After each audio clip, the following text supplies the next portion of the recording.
What's good, everybody? Welcome to the Movie Mass. I am your brother Jay. I hope I'm live. The Movie Monk. I hope everybody can see me. I suppose nobody's going to let me know if they can't. This one is for you guys hanging out to watch PCU. Welcome to the Movie Mass. Ooh, gotta do something about that. Where is that coming from? Live. The Movie Monk.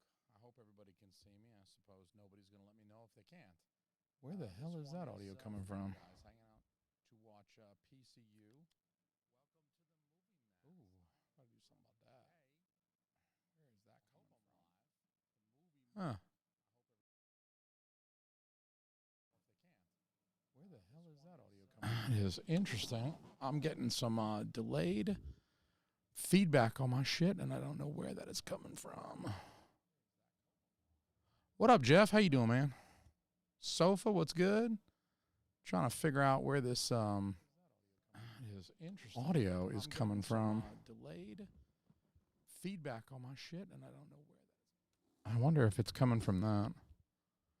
You guys hear that? You guys hear that echo that I was getting just a second ago? That has never happened to me on a stream before.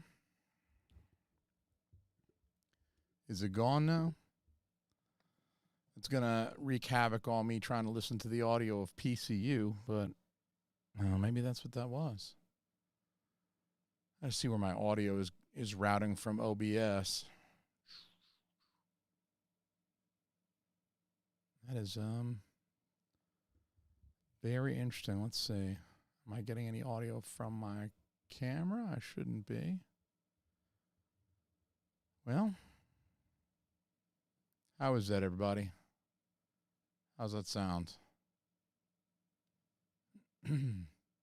Yeah, it went away because I stopped talking for a second, and I was looking for the audio. I was trying to figure out where the heck that's coming from. But yeah, possibly that was coming from the Rodecaster. That might have been coming from my mixing board. Is it gone now, everybody? Good.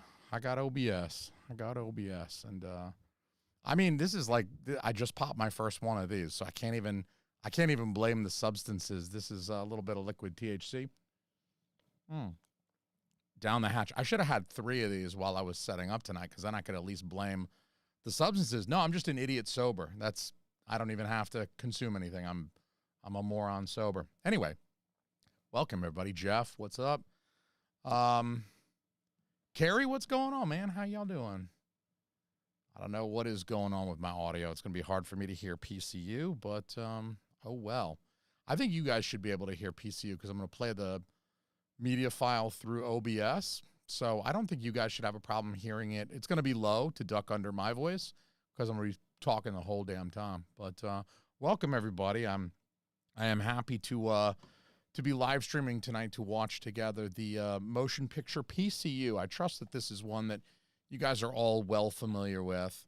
Here is my DVD copy of PCU that I've probably had for, I don't know, 24, 25 years. There was never a Blu-ray of this, at least not officially, at least not in the United States. I don't know if there was a Blu-ray in another territory, Spain or Germany or some shit, but maybe Japan had one. That would be pretty cool because they're Region A. But this is the DVD of PCU that I bought many, many, many years ago. It's so old. This is just a matter of kind of some trivia to share with you guys. It's one of those DVDs that is double-sided. There is the full screen side, and then you flip it and you have the widescreen side. It's one of those DVDs that's like double encoded. It came out back in the day when people still had like square CRT TVs, and people like my dad's age would get upset when they put in a DVD and it was widescreen, and they'd be like, what are those black bars on the top and bottom of my screen? You know, I paid $300 for this Toshiba back in 1993, and what is this piece of shit? Why can't I see the whole screen? So early DVDs, you guys might have some in your collection. Early DVDs had these in there. And, you know, that's what it is. So PCU, happy to be watching that tonight. This is a film that I like to watch this time of year. I think it's a movie that lends itself well to the springtime. You know, I don't know that it's taking place over graduation. In fact, I don't think there's a graduation ceremony at all in this one. But you know, it's that time of year, I think, for this one. And yeah, so that is cool. All right. Everybody hit the like button, by the way. You know, do that thing. You don't hear me say that a lot, but also I hope you guys are out there wearing your college. I know I wear this hat a lot, but I deliberately put on my UNH hat and my University of Georgia T-shirt. I dare say that any of us who went to college probably had an impression of what college might be like based on films like PCU. You know, you watch a movie like PCU circa 94, 95. I think I probably caught it in 95 when it came out on Comedy Central, I think is where I first saw PCU. And, I mean, I loved it ever since I saw it. Let's see here if I can turn that Bluetooth off. All right. Cool. All right. Just doing a little checking on the stream. So I hope you guys are all out there wearing your college gear. I went to Georgia. I got 2 degrees from UGA. I got 2 degrees from UNH up here just because I love college so much. And maybe it was something like PCU. You know, you catch that in your formative years and you watch that movie and you think, this is what college, Animal House. There's a whole bunch of films out there that might make you think that college is a hell of a lot more fun and wild than it really is. They sell it to you. They really sell it to you in a movie like PCU. It does make it seem like an awful lot of fun. But I dare say PCU is also kind of, I don't know, I think it's kind of ahead of its time a little bit. On the one hand, as I'm sure I'll point out as we're watching it together, there are a lot of elements of this film that are like very 94. Like it does feel like a product, almost a time capsule of the early 90s. And if you're old enough to remember, then you know exactly what I mean. If you're 40 or older, then you know what I'm talking about. You know what it is. Alrighty. Let's trigger a little test here. Oh, there we go. All right. Cool. So, I think one of the ways in which PCU is ahead of its time is that, it's all about PC culture, politically correct culture. That's why they had to use like Port Chester University, PCU, politically correct university.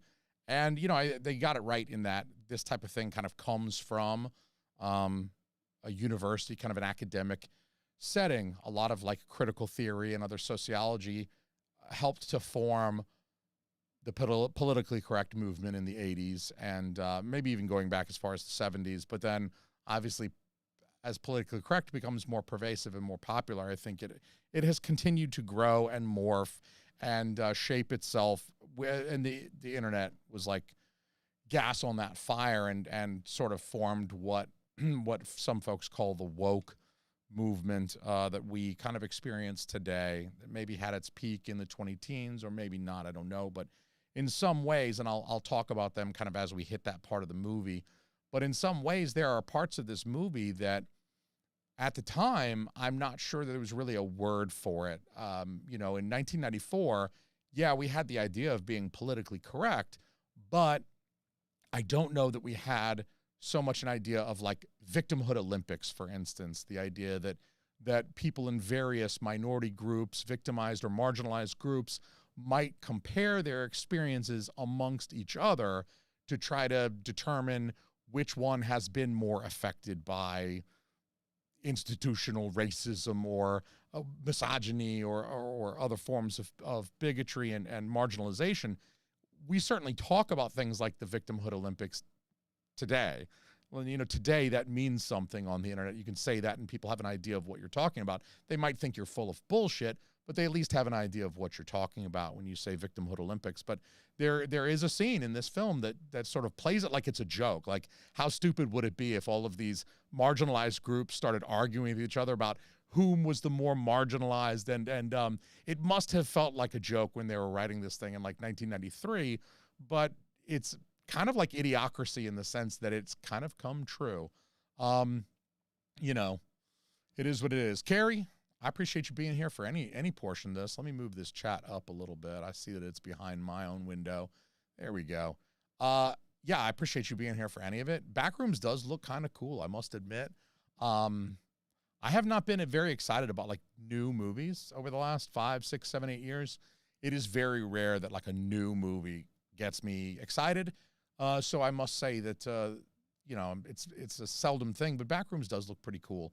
That is one that I like, that like liminal kind of, I like the creepypasta. I like listening to that shit late at night when I'm falling asleep and everyone else is asleep. It's kind of a fun thing to drift off to. So Backrooms does look pretty cool. Now, whether or not I can talk any of my family members into going and watching it with me, that's another story. I need Brad or Brian or Chase to move to Maine so I can have someone to go see movies with. My wife is pretty cool. My wife has a good taste in movies, I think. As far as wives go, I think if you compared a cohort of many thousands of wives and you know, you were rating them based on how good their taste in movies is, I think my wife would easily be in the upper echelons, you know, one of the upper quantiles of like good taste in movies. That being said, you know, nobody's perfect, including my wife. I mean, I might be, but you know, definitely, she does like horror films. She might even dig Backrooms. Who knows? I haven't seen Obsession yet, but I've heard good things about that one as well. I guess she does like horror films too, so I can usually talk her into going to see a horror film. It's usually, what do we do with the kids? That is kind of the issue, you know.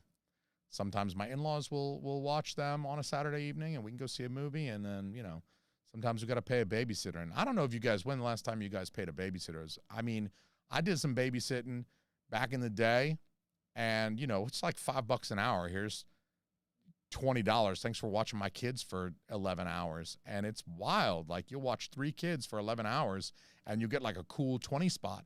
Nowadays, that's like the hourly. They're like, I know CPR and you're paying me $20 an hour.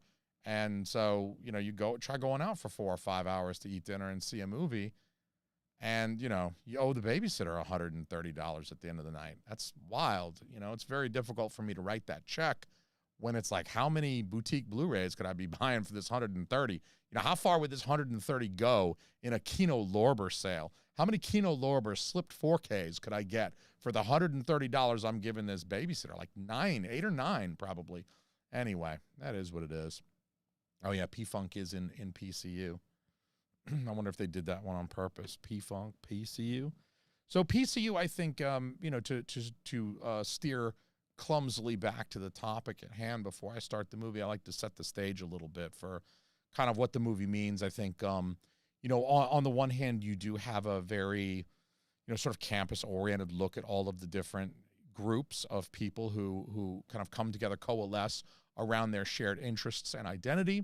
And some of it is like, yeah, it felt silly in 1995 when I'm watching this on Comedy Central, but nowadays, rewatching it, I rewatched it the other night. I don't know, like night before last night, I rewatched it in preparation for this, and I hadn't seen it probably in 4 or 5 years. It hadn't been terribly long, but I hadn't seen it in probably 4 or 5 years.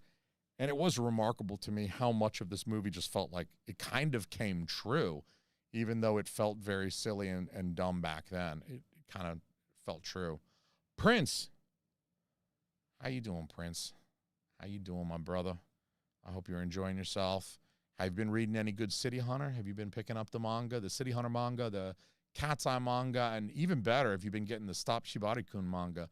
That one, I can't believe. I'm going to record a video about manga that I can't believe we're getting like officially licensed and translated in English in the United States of America. Just didn't believe that I would live. I thought if I lived to be 400, I'll never see Stop Shibari-kun in English in the United States, but I did, and I'm happy. I'm very much here for it. So I hope you're doing well also. And that piece is also with you, my brother.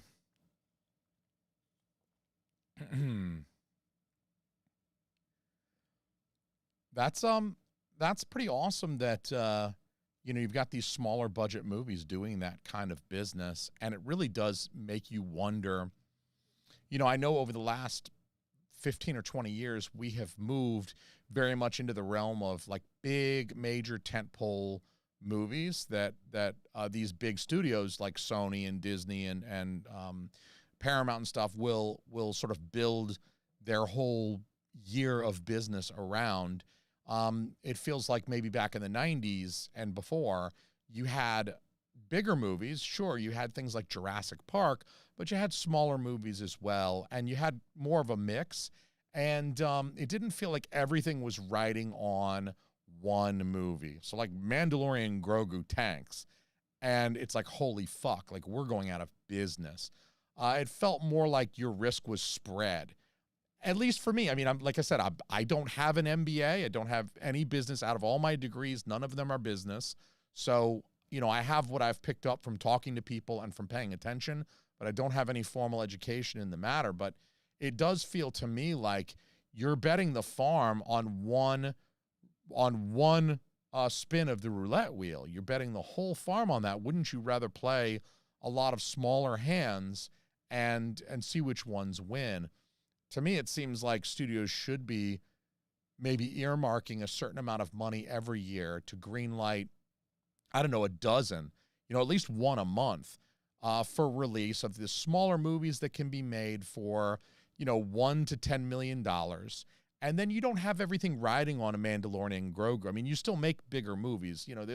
They made Star Wars movies back then. They made Jurassic Parks. They made all of these movies that I blame Harry Potter, honestly. I blame the Harry Potter series for coming at that transition point, like right around 2002, and really just kind of blowing up the like big tentpole movie. And then MCU came hot on the heels of that.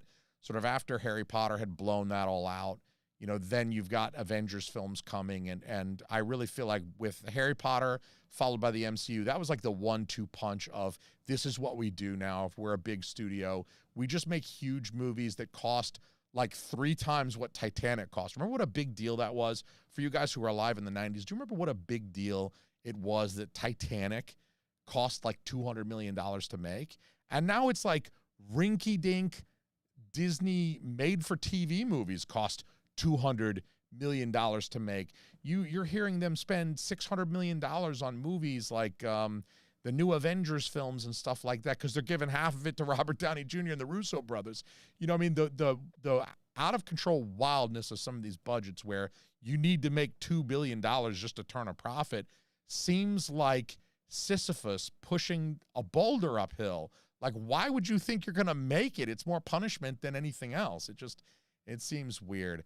I have not yet watched Shadow's Edge. I should check that out. Is it streaming somewhere, or do I have to go see the movie in the theaters? As I've explained a moment ago, seeing movies in the theaters is regrettably very difficult for me at this time in my life. What up, Brent Madison? Booyah. What's good? West, everybody. Mozart Ghost. What's good, Mozart's Ghost? How you doing, buddy? I raised this glass for you. Especially because you agree with me. Anybody who agrees with me on any topic, really, I will drink with you and to you, to your health, because I do think, just, if you're making Marvel movies, if you're Disney and you're spending $400 million on making a Star Wars movie or an MCU film, I think, you could make, if you could make 300 obsessions for that, maybe they don't all have to hit. But if you're like 100xing your money, then 99 can fail, and the one that succeeds will pay for all the ones that fail. So really, you just have to make a calculated decision to, allow some up-and-comers to, have some money to work with. Like I said, a lower budget. Even something like $50 million nowadays seems like pennies that I find in my couch cushions upstairs. Like, my kids are playing with the piggy bank, and there's like change on the floor, and I'm like vacuuming it up, and I find change in the vacuum when I go to empty it. That's what I'm talking about. Like a $50 million movie was expensive 25, 35 years ago, but it feels like nowadays in this world of like MCUs and everything's a huge tent pole, Fantastic Beast movies cost $250 million to make. It's ridiculous that, you could break off $20 million and just not even worry about it. Like, write the whole thing off. And if the movie tanks, like, great, you lost $20 million. When a $500 million movie tanks, it's like, it's terrible. Anyway. Oh, yeah, you know what? I was thinking about picking up, they just republished like a deluxe edition of Old Boy. And I've seen the films. I started reading the manga, I don't know, like 15 years ago. Like before the Spike Lee movie even came out, when it was just the Korean version. And I read part of the manga, but I dropped off. But I was thinking about picking that up because they put out new deluxe editions. But unfortunately, my problem with manga is, as much as I love it, it does go to war a little bit with my really pretty out of control habit of boutique Blu-rays and 4Ks with slip boxes and stuff like that. So unfortunately, the manga sometimes gets pushed back. Anyway. Okay. Yeah. Shadow's Edge that's the Jackie Chan one. The reason why it didn't click is Shadow's Edge doesn't really sound like a Jackie Chan movie, right? Like, is that going to be funny at all? Maybe it's not. Every now and again, like once a decade, Jackie Chan will do something that doesn't have any comedy in it at all. And it's like very serious. And it always feels a little bit weird because you're like, this is not Jackie Chan. That's strange. But anyway. Yeah, I mean, maybe I should run a studio. I probably run it into the ground. I'm an idiot, obviously. I have some kind of weird echo going because of my mixer right now. And I've done this literally dozens of times. I got no idea why I got an echo going, but whatever. So gritty, okay. That's what I thought. It's a gritty film, and which is something that you don't necessarily expect from Jackie Chan. And I don't know. I wonder how successful those films are for him. I really don't have a basis of comparison. I haven't done any research on like how much, if he spends 9 years doing a bunch of funny movies, a bunch of kind of tongue-in-cheek, Jackie Chan, he's doing his shtick. And then that 10th year, he puts something out that's like super gritty. He doesn't crack a smile one time. He strangles somebody to death. You know what I mean? It's got some really gritty, nasty shit, like gnarly shit, like a bus full of children gets blown up or something really gnarly that they only do in Hong Kong films. You wonder, is that like the type of thing that really does well for him? Because mostly he does stick to the more lighthearted kind of fare, which I've always enjoyed coming from Jackie Chan. I feel like when the Hong Kong directors start competing against each other to see who can make the most like balls out hardcore action film, that's what you wind up getting. It's like Halloween Night, and Michael Myers doesn't even touch an adult. He just runs through the streets, like slashing the throats of like every costume child in the street. And you're just like every Hong Kong film that I've seen, like Righting Wrongs, like a bunch just go there. And you're like, dude, did that 12-year-old just get fucking ganked?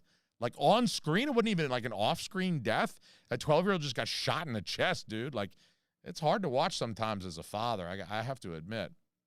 Anyway, yeah, I don't know. I mean, I have been doing less videos about announcements, like dedicated. Sometimes I'll bring it up in like a live stream like this, or like I'll lump a few together. Or if there's one that I'm like really excited about, like I might record a video where I mention the others, but then I talk about the one that I'm like really like hard in the pants for. But I have to say, this most recent announcement, not really. I like Troy and I like Identity, and I'll undoubtedly end up buying both of them. I'm going to try to wait to get them in a sale for $25 at Barnes & Noble, because an Arrow 4K during the Barnes & Noble sale, $25. And if the slipcovers are still available at my Barnes & Noble, I mean, for $50, I could walk out of there with Identity and Troy. And those are the two that I'm looking forward to. I'm not going to import Bill and Ted's Bogus Journey. It kind of bothers me when films like that are split. Like, the UK version of Bill and Ted's Excellent Adventure is with Studio Canal, and the UK version of Bogus Journey is with Arrow. And so I'd rather just buy the box set from Shout, which I haven't done yet, despite I enjoy the first two Bill and Ted's films. I remember them from a kid. I've nostalgia for them, but I've never seen the third one. And it did feel like one of those, like, you wait 35 years to make a sequel. It's like, what are you doing, dude? You know, like, why? And Keanu Reeves is doing his thing where he keeps his John Wick look. You know, it's like he's just always between John Wick films. So he's between shooting John Wick films, and so he's got to keep the hair and the beard. He can't afford to, like, shave it off. So, you know, he doesn't even really look like him anymore when he shows up for these sequels, like 30 years later. He did another one too, right? The Matrix sequel, the fourth Matrix, that was so bad. But he didn't look like Neo anymore. Like, Neo always had the clean-shaven look and this sort of shorter hair. He comes back, he's got his, like, John Wick sort of greasy thing going on, and I don't know, man.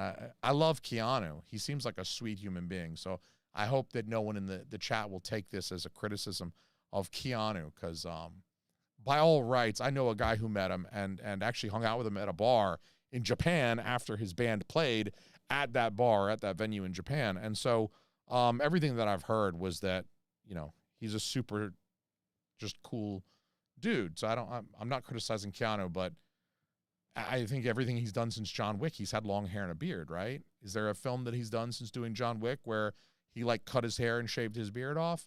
I could be missing one. I don't know. Last foreign film. I've had Prince. I thought do you count anime as foreign film? You watch a lot of domestic stuff?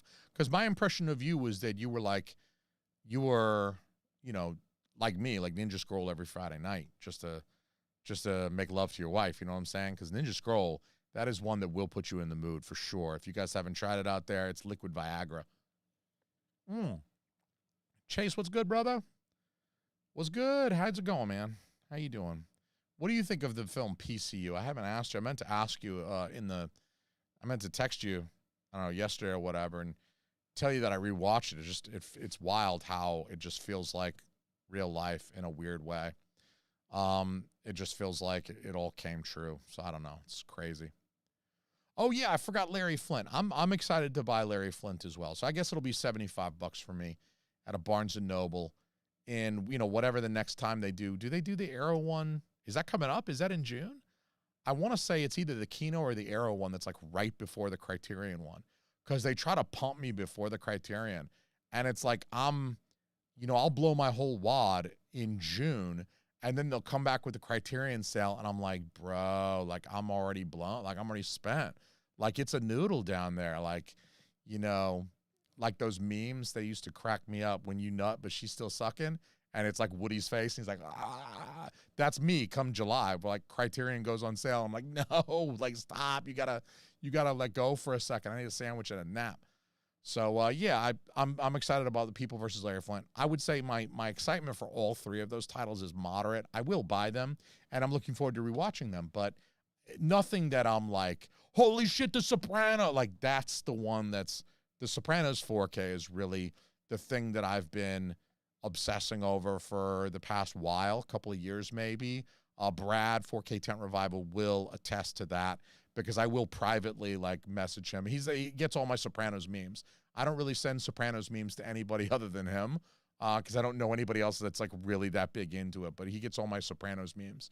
And so, yeah, he'll tell you we get excited about that. But the other stuff is just more like, yeah, I'll pick it up. It's going to be cool. I'm looking forward to it, but I'm not wetting my pants. I had to drive to the airport today and pick my dad up at the airport. Talk about almost wetting my pants. I almost did not make it, guys. I had to piss so bad. It actually left an impression on me that I'm talking about it now 7 hours later. So I heard something about these releases, Troy and possibly Larry Flint. Maybe it was Identity, but is Arrow producing any new special features for these, or are these just kind of 4K ports with, you know, all of the special features from previous releases, but nothing new? Because that would be unfortunate, even though I don't own these on Blu-ray, so the special features will all be new to me regardless. But it's always nice when there's something new added to the discs when you make that upgrade. Okay, yeah, you like the foreign shit. I like the foreign shit too. I do like foreign shit. I mean, I like world cinema. I have to say I grew up on U.S. domestic stuff mostly, with the exception of a little bit of Bruce Lee and Jackie Chan stuff, and some Chow Yun-Fat and early John Woo when I was like a young teenager, like adolescent. So, I probably have like a special place in my heart for the, 80s action stuff, the Schwarzenegger and Stallone stuff that I grew up on watching on TV, and the Freddy Krueger stuff that I was renting and stuff like that. But definitely, like, I love I got into anime young too, 13. I was out of anime for many years, and even now, the anime that I like tends to be the older stuff. Like, I'm not really that much into any of the newer stuff. I'm mostly like to watch, like, your Ninja Scrolls and stuff like that. City Hunter, I love. The real, like, 80s, like City Hunter's like basically they made like a real comedic Miami Vice and just made it stupid, and that's City Hunter. So anyway, July sale refractory period. Yeah, that's August for me. I just try to clean up, you know what I mean? I'm just bleaching all of my surfaces and stuff like that. A lot of isopropyl alcohol being used to wipe down countertops that month. It's real sick. Got to replenish my paper towel supply. I would say, yeah, I've seen it once. I did like the film. I like John Cusack mostly, again, because I grew up with some of his 80s stuff, like One Crazy Summer, the Savage Steve Holland stuff especially, as madcap and kind of Looney Tunes as Better Off Dead and One Crazy Summer are. But so I'll watch anything with John Cusack simply for, nostalgic feels, the member berries. And so I did watch Identity many, many years ago, like when it was pretty new. I think I rented the DVD or something like that. And I did like the film. I look forward to revisiting it. I wonder how it's going to hit now that I've seen it. The first time, I obviously don't want to spoil anything for people out there, but you know the twist now. You've seen the ending. I wonder how, sometimes when you know the twist and you know how the movie kind of comes together, it actually becomes more enjoyable to watch it because now you can look for clues and foreshadowing. And if they do a very good job, if it's a very skillful way that the narrative is assembled, then you can kind of appreciate that assembly of the narrative, even knowing kind of what happens at the end. But sometimes it's like it builds up to a twist, and it's just, the ending can be kind of preposterous or pretentious, and it's like, whatever. Like, I don't know, again, does the top fall or does it not fall? Why you got to cut? Come on, Christopher Nolan. Why are you smelling your own farts in the edit room? You got a tiny edit room so you can just fill it up with the smell of your own farts. That's it. That's what it is. Yeah, I think I watched PCU, I don't know, 4 or 5 years ago, and I watched it again the night before last, I believe. But it's wild how it's like it turned into real life. Some of the jokes are like ridiculous in 1993. Like there's a Victimhood Olympics joke kind of towards the end, but there's a Victimhood Olympics joke, and it's funny in 1994 that these people would be arguing about like who's the more oppressed, which group has had it worse. And you had to have thought back then, like, this is satire. But like, nowadays it's come true. Like, we have a word for it now. I don't think they called it Victimhood Olympics back then. They call it that now, and that means something to us in this day and age. But, in 1994, it's like, what is this? Like, it's funny. The feminists are arguing with the Black Panther group, and the Black Panther group is arguing with the 4 gay guys in line, and it's funny. So it's crazy. No new features on Identity or Troy. That is unfortunate. I mean, I'm still going to buy them, but it makes me feel better about buying them on a sale. Getting them for $25. Oh, well. Oh, yeah, I haven't mentioned Tony Stella on the channel or on stream. But, yeah, he will be missed. I feel like, Drew Struzan, he was a very famous, he did a lot of really iconic movie posters for stuff that everybody has seen, Indiana Jones type of stuff, Lucasfilm stuff, Star Wars. He did a movie poster for my beloved Better Off Dead. He did a lot of movie posters through the 80s and the 90s, and he passed away last year in 2025, and that kind of left us with Tony Stella, who was actually a much younger guy than Drew Struzan. I think Tony Stella was only about my age, as scary as that is to say.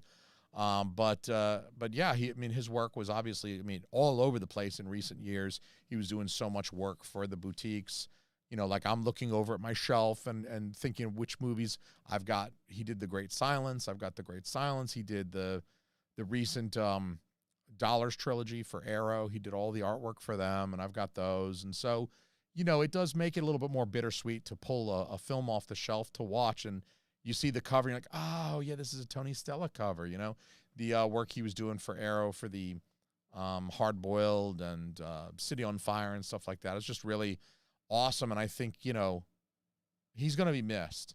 I think both by people who knew him or were close to him, but also by fans of good artwork on movies, because unfortunately we get some shit artwork too. We get a lot of naive artwork. I'm working on a video about like what the hell is Criterion doing with some of this naive art style that they more than anybody really seem to gravitate towards this naive art style. And I will eventually put out that video. I keep reading about the various art styles. I do have, one of my degrees is studio art. I had to take 4 or 5 semesters of art history. So I'm pretty well versed on like visual art theory as well. And so I keep adding to the video, but one day I'll get it out. Oh yeah, my Sopranos mania. You are similarly afflicted. Irregardless, he never had the makings of a varsity athlete. I think one reason to love that show so much is like how eminently quotable it is, particularly if you pull the lines out of context. You can pull some of the lines out of it, like Quasimodo predicted all this. That's just such a good line. And just how stupid these guys are. Like every time I watch a mafia movie where the mafia guys are like smart and cunning, and like Godfather, all the mafia guys are good. They're like playing 4D chess and they're trying to outmaneuver each other, and they're all smart and they're all cunning. And you watch Goodfellas and to an even greater degree Sopranos, you're like, oh, this must have been what it's really like. These are a bunch of guys that barely graduated high school. Maybe some of them didn't, and they don't have a lot of formal education, and they're not playing 4D chess, and they're not mastered strategic masters that read The Prince by Machiavelli and stuff. So I love the lines. Let's see. Oh, hey, there we go. Utterly guff. Let's try that once more in English, please. I think what he's trying to say for my friends in the United States is that they're bullshit. They're full of shit for skipping on Atmos and some other things. So they're cutting some corners, I believe, is what our Scottish friend is trying to say. Ooh, here's a good one. Whose filmography do I enjoy more, Sammo Hung or Sonny Chiba? And I am going to go with Sammo Hung. I do like Sonny Chiba. But Sammo Hung, I mean, geez, the guy's a legend, and I've been watching him since I was a kid. I don't think I saw Sonny Chiba until I was a bit older. I think he had like Street Fighter stuff come out on VHS in like later 90s, but I was already really well familiar with Sammo Hung by then, so probably Sammo Hung. Well, some of the boutiques now, the Vinegar Syndrome sale just ended, and I got a few during that sale. Obviously, it's a good time to buy some of those movies, but some of the sales that are coming up, when's the Kino sale at Barnes & Noble? I'm just looking forward to like the Kino sale, the Arrow sale, and the Criterion sale. Criterion maybe a little less so, because none of those are like slipcovers that are about to go bye-bye, and then I lose my mind. So I need to get The Great Outdoors. I need to pick that one up. I'm hoping to pick it up with the slipcover in a sale. What else do I need to get from Kino? The Ninja films. I need to grab the Ninja films while they still have slipcovers. $25 each would be great. You know, I could walk into Barnes & Noble with $100. I could walk out with the 3 Ninja films, the Ninja Trilogy, and The Great Outdoors. And that's a pretty good weekend of a film viewing, because I do like those. And then Arrow. I'm behind on some Arrow stuff. I hope they have a few chunky boxes at my Barnes & Noble. I need to get Westworld on 4K. There's one other chunky box that I need to get that it's not coming to mind right now. But there's a few Arrows that I need to get, as well as, you know, maybe pick up, I don't know, maybe if they got Snakes on a Plane, I might pick that one up. I'm a little bit more ambivalent about that one, but oh well. All right, so Identity got a couple new interviews. That's all I need. Just tell me it's got something new on the disc, new special features. I won't look too hard. You know what I mean? I'm not going to do a whole lot of digging. Just tell me there's something new on there, and I'll gladly fork over my money. I'm an idiot, as I've previously established. So,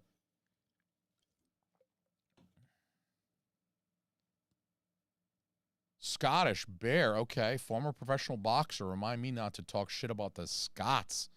Going to lose another tooth. Man's going to get a passport just so he can KTF Omi talking shit about Guff and them. My apologies, brother.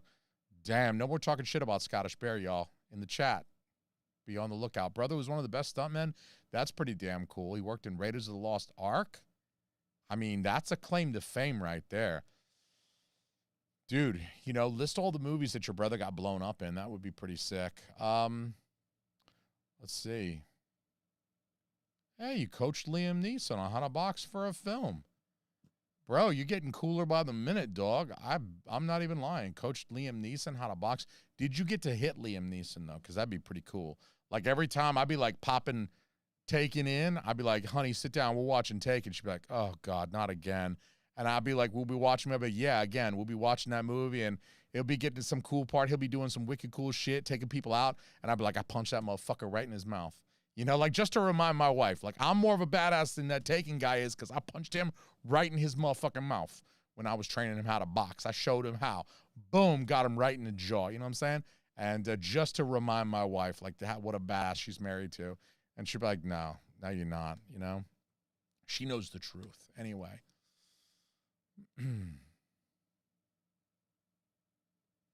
Charles Bronson or Burt Reynolds? Burt Reynolds now or 1975? Meg Ryan. Whoop, whoop. Is this what they call a super chat? Did you just pop my cherry?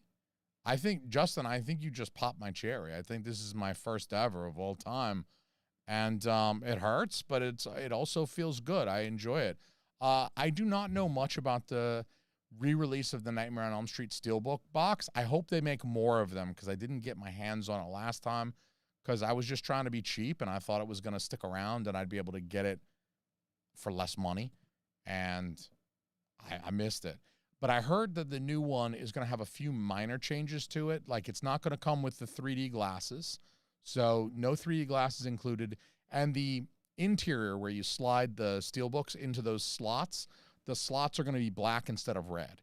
I think the first printing, the first pressing, they were red, where you stuck steelbooks in, if that makes any sense. I don't know if there's a word for it or not, but it's going to be black now instead of red.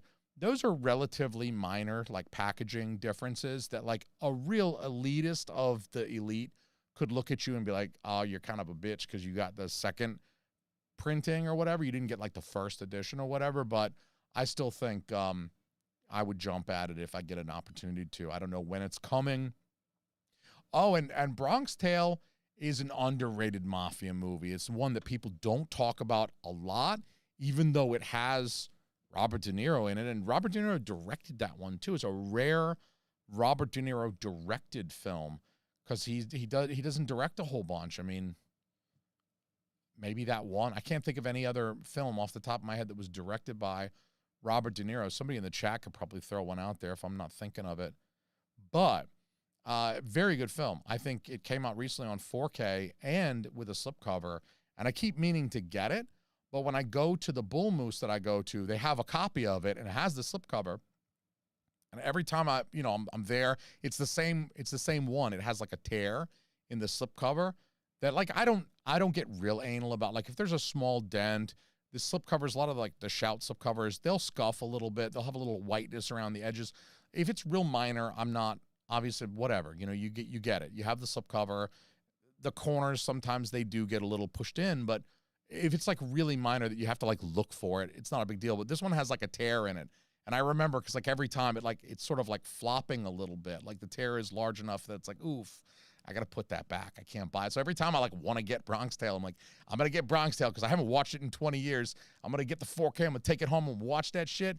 I don't know if my wife's seen it. She likes the mafia movies. So I was going to make her watch it. And every time it's like, damn it, it's still the one with the ripped slipcover, so I can't get it. Anyway, thank you for the super chat.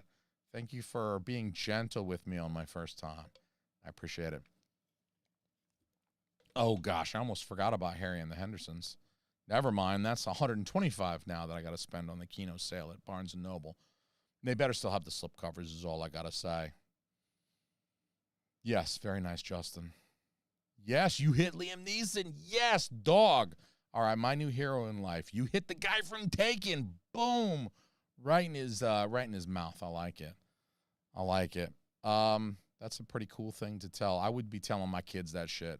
I'll put on Taken, and my wife would be like, they're only 6, Jason. You can't show them that movie yet. I'm like, the fuck, I'm not going to show them that movie. They don't think Daddy's tough. I knocked that guy out. You know what I mean? Like, I would have to show my kids, like, yeah, knocked him out. Yeah, Vito's bottom was impacted. His rear bumper was messed up. And yeah, Scottish Bear, listen to the guy. I'm telling you one thing. You better listen to Scottish Bear because he knocked out Liam Neeson. And if he can do it to the Taken guy, he can do it to any of y'all. So do what the man says for your own good, for your own safety, okay? What do you guys think about starting PCU? I say we start PCU. Do you guys want to watch PCU? I kind of want to watch PCU. It's certainly the selling point of tonight's live stream. I feel like it's what we're here for. It's what I'm here for. I'll play with the volume. I don't want it to be too loud. I want you guys to hear it a little bit, but I'll play with the volume. I'll see what I can do. And let's just see how this goes. I'll move my camera over. Like the Black Panther group, for instance, only a handful of lines. I think 1 or 2 of their characters have lines, speaking lines at all in the film. And they're really kind of very stereotypical, like, this is another one of the white man's lies or something like that. It's a line very much like that. So it's very stereotypical. I feel like this is not a film that they would let you get away with, unfortunately, in today's day and age. But, you know, feel free to disagree if you think I'm wrong. You know, let me know. But I kind of feel like the whole premise of this film, it doesn't really get made today. This is a great sight gag, by the way. It's you know, no dialogue at all in that particular gag where the what's his name, Tom, the pre-frosh, the high schooler who's there to check out the campus, he's looking at the photos and you know, it goes from being kind of a waspy, like white frat looking thing to, you know, a hippie thing in 1969 when they abolished the frat, and then the photos get less and less formal until the Polaroid falls off the wall. It's kind of a funny gag to let you know kind of how the pit went from this frat that was maybe well respected and regarded, and then it's just been downhill, and how that has coincided maybe with some of the campus culture changing and shifting to be more politically correct and you know, more sensitive. I think that's kind of what it was more about back then, was like levels of sensitivity. Anyway, that girl is cute. No doubt, they did a good job casting her. The basement. I mean, she may not conform to today's sort of appreciation of like a more big-bootied Latina, but I mean, she is very cute. And this is where the movie just felt very 90s to me. You got that like grunge band practicing in, I don't know, what would be like a large living space kind of area. And, you know, the guys like on skateboards and stuff with like the long hair. It just feels like so, like, that's what the 90s kind of felt like. Watching this movie when it was new, I don't know how many of you guys watched this like circa 94, 95 when it was like a new movie. Like, this is like, shit kind of looked like this back then. Maybe not everywhere, like my school or whatever, but, you know, shit looked like this. People dressed like this. It was just kind of funny because it feels very dated now, but it felt very contemporary, circa 1995. And so this is another movie that I love for its nostalgia factor. It's a very, it is a very good time capsule for like that early, it really kind of catches the zeitgeist of the 90s. I feel like every decade takes a little bit of time maybe to build up to like what it winds up becoming known for. You know, the movies eventually, all the culture, the music, even books and publications and stuff like that, you know, it eventually kind of like the 80s kind of became the 80s, but you watch an early 80s movie and it still kind of feels 70s. Little Darlings and, you know, Friday the 13th Part 2 and these films that really hadn't quite caught like what the 80s vibe was. I feel like 94, which is when this movie came out, was really when like the 90s zeitgeist kind of crystallized in film, at least, because the production cycle for film is at least a couple of years. So, you know, a film that gets released in 94 has been in the can, in the works, in production, pre-production, and production for a couple of years leading up to that in most cases. And so 94 saw so many good films. I don't know if you guys remember, like there's Forrest Gump, which I consider overrated, but it's a very 90s film. Also, The Santa Claus, like kind of a Christmas classic these days. That came out in 94. Pulp Fiction came out in 94. Several Nick Cage films. Nicolas Cage was in 4 movies that came out in 1994, including Red Rock West. Speaking of out-of-print cinematograph limited editions. Justin, you are too generous, man. You are too good to me.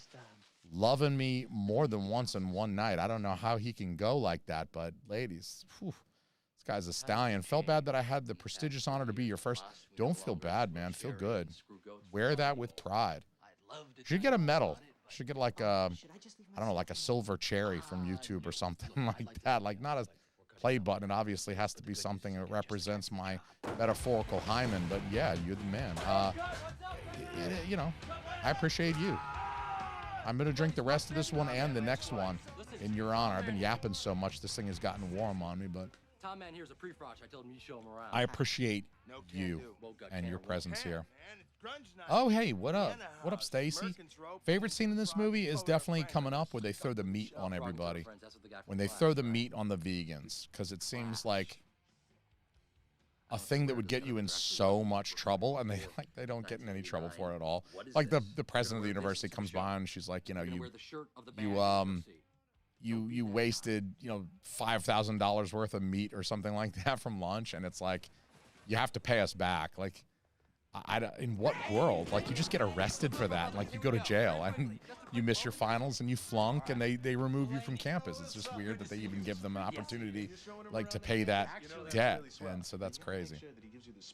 Yeah, and actually, you know what? You mentioned The Great Outdoors. I mentioned The Great Outdoors as a 4K that I want to buy. This guy, Tom, it's Chris, what's the name of the actor? It's Chris something. I'm blanking on his last name. But the guy who plays Tom, the pre-frosh, not only is he like 24, he just has a youthful look. He's like 24 when he made this movie, 23, 24. He's got a very youthful look, so they sell him as 18, as being like an 18-year-old, about to graduate high school, and he needs to decide where he's going in the fall.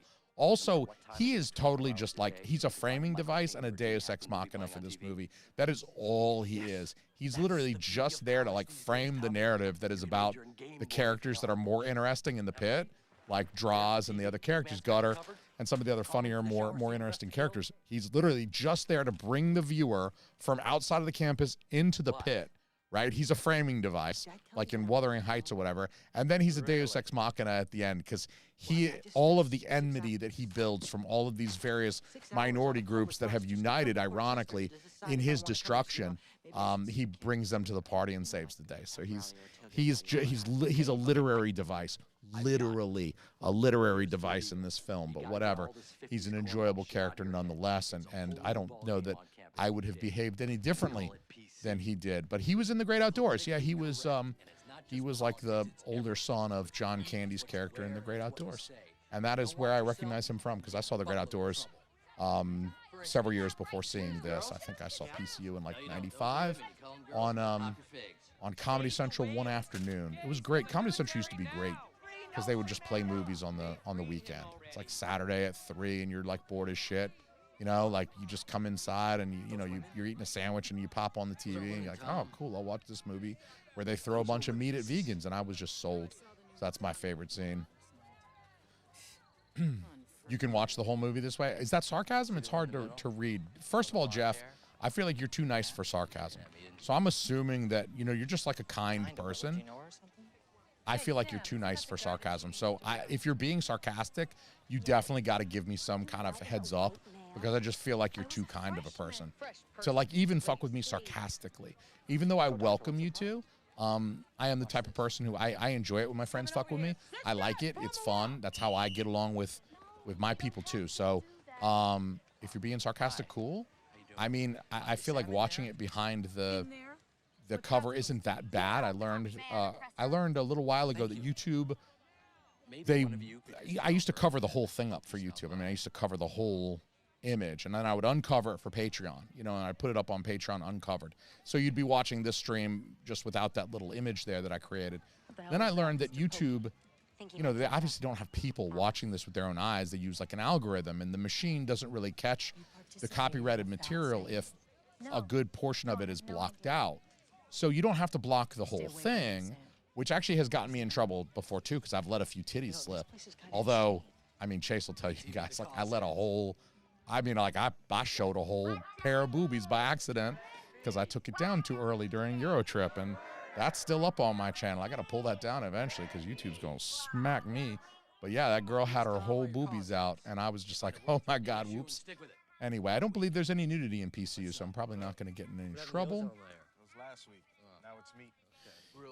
Yeah, I was thinking, like, what would you do with like updating PCU? Like, how would you make a sequel to it? Obviously, these guys, it's been a long time. It's been 32 years since this movie came out, and so, you know, maybe you could have like the children of some of the characters, you know, they could have reproduced in the early 2000s, and their children could be, you know, college age or graduate student age. But, you know, obviously college is still kind of a hotbed for PC kind of topics, or what we might call woke nowadays kind of topics and interest groups and safe spaces, and they tend to be very welcoming of like diverse crowds and you know, various people from all different groups and stuff like that. College campuses tend to be very very welcoming for people, and I guess with good reason. But it's definitely like it's right for that kind of thing, because, you know, as silly as this movie seems, this is still very much going on college campuses. Take it from me, because I was on one like a month ago. It does happen. Oh yeah, steak and eggs, dog. That's the breakfast of champions. Is it breakfast time where you're at? Did you get up early to go box? Tell me you got up early to go train. Lie to me. Lie to me and tell me that you got to punch an actor in the head today, and that's like you're up, you're eating your steak and eggs, and you're gonna go punch an actor in the head today. That's what I want to go to bed believing tonight. But the characters are all very enjoyable. I think the actors are all very charismatic, and watching this film, it's hard not to feel like, man, that would be so much fun, like hanging out with these. There's something, I think, infectious about watching characters have fun on screen, and you get that in PCU. I mean, at least for the main characters. I mean, the vegans didn't seem like they were having very much fun.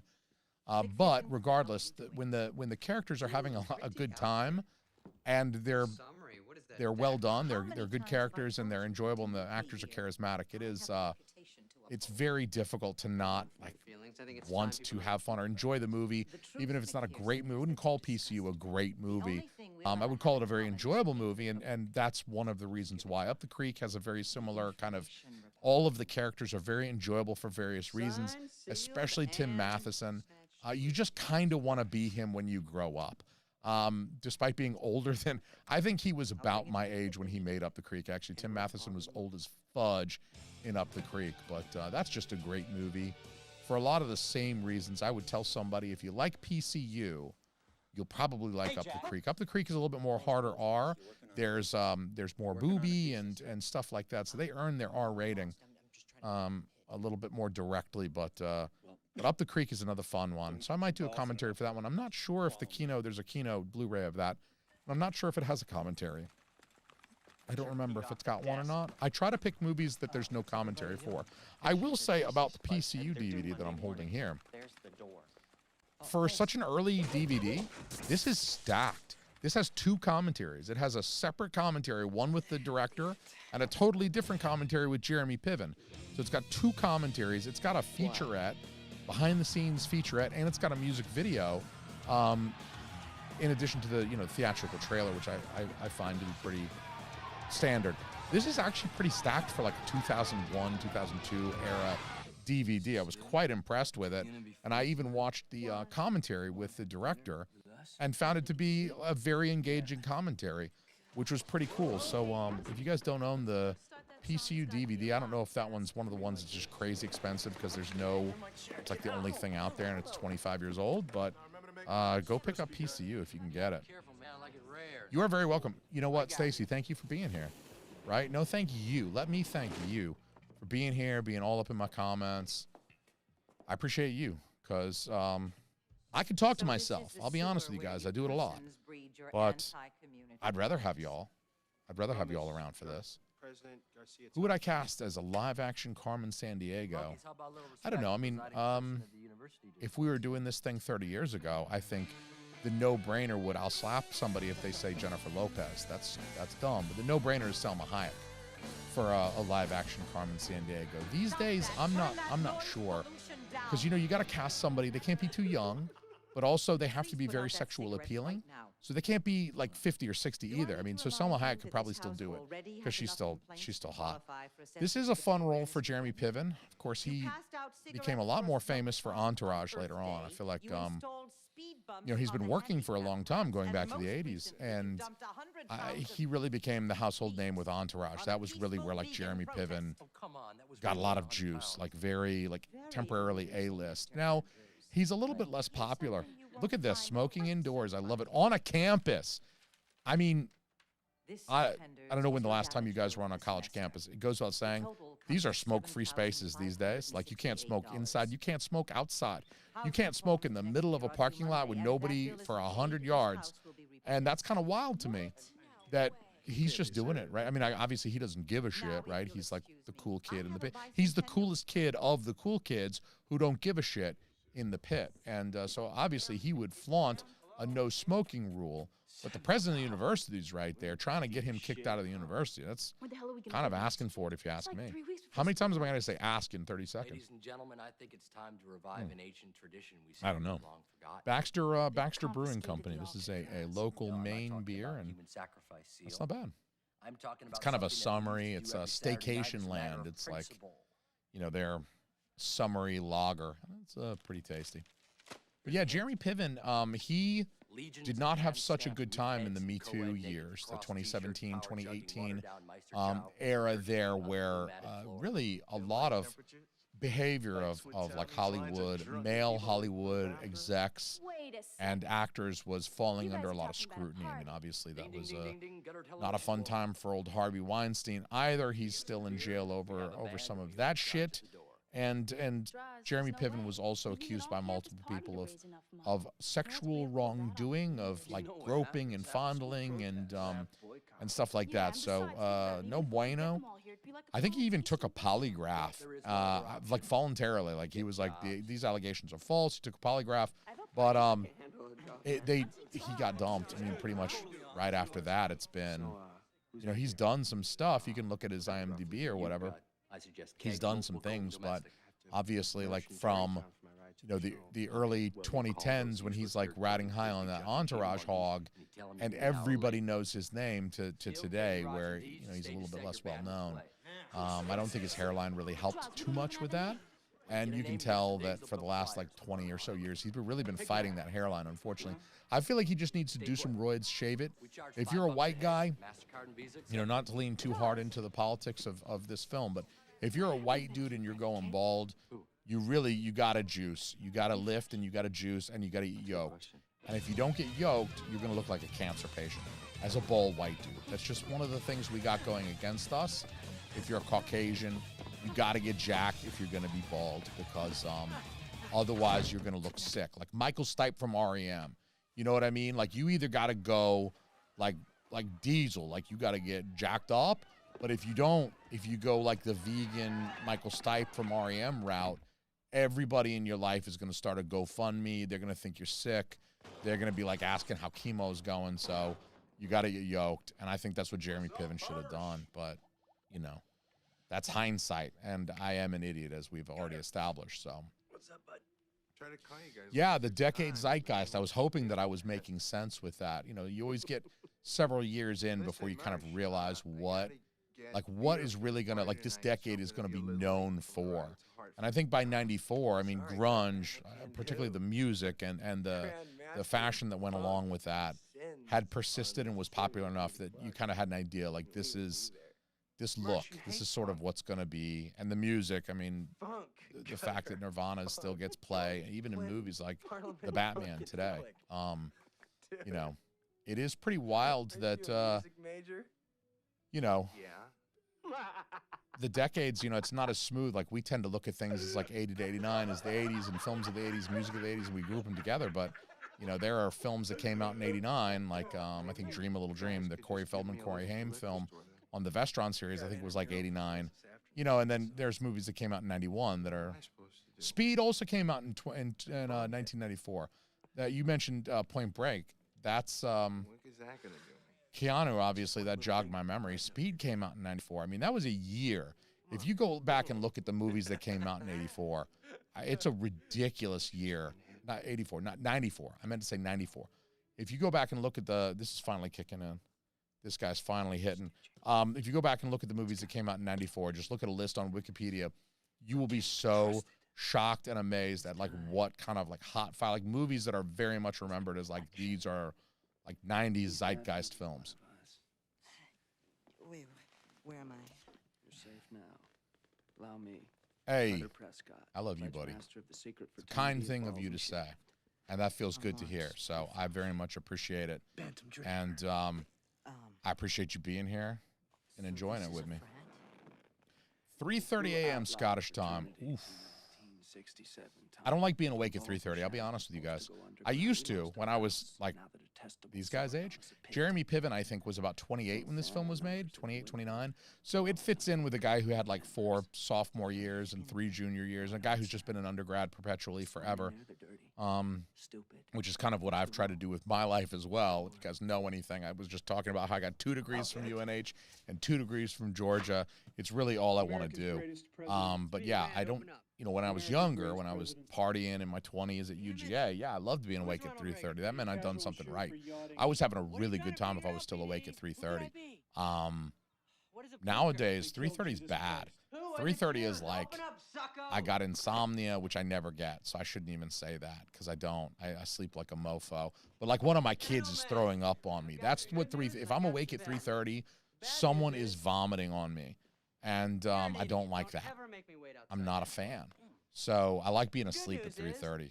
I don't know how you do it, bro, but 58 away. Yeah. What if their party does I appreciate you reminding everybody. Everybody hit the buttons, you know what I'm saying? It only took me, look, I think I started this Gmail account in 2011. It really only took me about 15 years to hit that 1,000 subs, everybody, and you guys are part of that, and I appreciate every one of y'all for it. So, you know, almost there. Steelbook Collector 99, what's up? Were you born in 1999? Is that what the 99 is for? I always assume when I see a number, it's like either 69, it's either what you like eating or what year you were born, right? It's either 69 or like 87 or 92 or whatever. So I always see like the 99. I'm like, was he born in 99? Is he a young dude? I don't know. Maybe he's a young. I mean, not that 99 is super young anymore. You're pushing 30 now. You're like the age of Jeremy Piven in this movie. So, you know, it is what it is. Blank Check was 94. Yeah. I do remember that one as a kid as well. The womeness will be all over us for that one. And we're gonna have a live stream once I hit that 1K. We're gonna have a live stream like it's Chase hitting 1 million. I think I might go for 24 hours straight, like my homeboys, The Plunge, and the Inner Circle Podcast Network used to do, to raise money for the Special Olympics of New Hampshire. What are you guys doing? I went on one of their streams one time and accidentally said retarded for the live stream for the cure kind of thing, whatever it was, live stream for a cause. Their 24-hour live stream to benefit the Special Olympics. I accidentally said the word retarded. Ooh, I've never been booted from a stream so damn fast. I got myself booted. It was a bit embarrassing, but, you know, I really have the ability to be embarrassed, so I'm lacking that particular gene. This is a total drag. Oh, okay, well, yeah, Just give up, man. that makes it different. And you could just pour, like, grain alcohol into someone's open mouth as they were sleeping, but that part always made me piss my pants laughing. Just the idea of going that nuts on somebody because you were trying to have sex in the bed next to them and they were awake. I just always loved that idea. You know, it's sad, really. This school used to be Frankly, always wanted to do that to somebody in real life, but my roommates in college were like all pretty cool. And so, yeah, none of them were like, they were like, if you're going to bang out, like, I'll just go, you know, like, I'll crash on the couch or whatever. I'm like, cool, man, I appreciate you. And, you know, vice versa. If you bringing somebody home and y'all about to bang out, like, I'll go do my thing somewhere else. And so we always, like, you know, we had each other's backs more so than anything else. And I got to say, I probably didn't think a ton about politics in the 90s. I mean, the 90s lasted from the time that I was about 10 until I was about 18. It was like 10, I turned 10 in 91. Okay, so I turned 10 in 91, and I turned 18 in 99. And so, you know, I would say I was thinking a lot more about trying to get with girls during those years than I was thinking about politics. Pussy over politics, that was my motto for the 90s, I'm afraid. Hopefully that doesn't offend any ladies in the audience, but it definitely, my ethos was definitely pussy over politics. I was not interested in what Bill Clinton was getting up to politically, but I was a little bit like, yo, how do you do that with the intern? Because if I could get like a 19-year-old intern, that would be all right with me. It would look a lot better for me doing it than you, because you're the president and you're twice her age, and I'm like only 3 years off, and I'm definitely not the president. But I like that they didn't cast like a Brad Pitt type. And in 94, Legends of the Fall came out. Speaking of hot fire that came out in 94, Legends of the Fall came out in December of 94. So I don't know if you could have gotten Brad Pitt in 94 or not. But that was before Brad Pitt. I mean, 94 was, obviously he was like right about to pop off, but he wasn't quite popping off yet. But I think they did a good job not casting a more, handsome, chiseled Brad Pitt type. I mean, Jeremy Piven does not have a Brad Pitt body. He's not extremely stylish. He's got a T-shirt tucked into jeans. How terrible is that? That's an awful look. I often like retro looks when I go back and watch old movies from the 90s and the 80s, and I think, why don't I dress like that more? I don't look at Jeremy Piven and think, why don't I tuck a T-shirt into a pair of blue jeans? Because I got T-shirts and I got blue jeans, but you want to know what I'm not doing with them? I would sooner wipe my ass with my T-shirt and wear it than tuck it into my blue jeans and wear it. That's a terrible look. I don't know what the costume designer was thinking, but I think what I'm trying to say is that they did a good job casting as a charismatic everyman instead of somebody with like a chiseled jaw and a perfect hairline. Jeremy Piven obviously has kind of an average jawline and a little bit less than average hairline. Even in 1994, you could tell it was retreating a little bit. This is another classic line right here, isn't it? Blow me where the Pampers is. Can you show Which has never happened to me. I mean, I've been high before, for sure. As you guys know, most of you have witnessed it. Yeah, sure. But I've never hallucinated somebody talking to me and saying different words. I can usually understand the words that are coming out of their mouth. But you got to appreciate that about Gutter. This is early Jon Favreau. I think my first time really noticing Jon Favreau was Swingers with Vince Vaughn. Of course, he did that film. And this was before he became, I think Jon Favreau now is like pretty famous dude. And he does appear in front of the camera in films, some of the films that he directs, but it's usually smaller roles, supporting roles. Chef being maybe a notable exception where he has a much more prominent kind of protagonist role. But most of his like in front of the camera stuff is now smaller stuff in his own directorial vehicles. But there was a time there in the 90s where he was predominantly an actor, and I think even after Swingers, he had a few more roles where they're kind of trying to sell him a little bit more as a leading man. And I don't think Jon Favreau really had I don't think he had a ton of interest in it. I'm not saying he's not a talented guy, but I think he was more interested in filmmaking, behind the camera directing, and having more input in kind of the way the movie's crafted versus being like a leading man and like starring opposite Meg Ryan or some shit. I don't think that's where his talent really lied. I don't think that's certainly what he has the physique and the screen presence for Gutter. He's pretty perfectly cast here because he almost seems like a gentle giant. Like he's fairly huge and he could probably wreck you, but he also seems like, he'd more likely curl up in your lap and fall asleep drooling. And he's just such an idiot because, even when he's confronted with George Clinton here in a few minutes, he has no idea who he's even speaking with.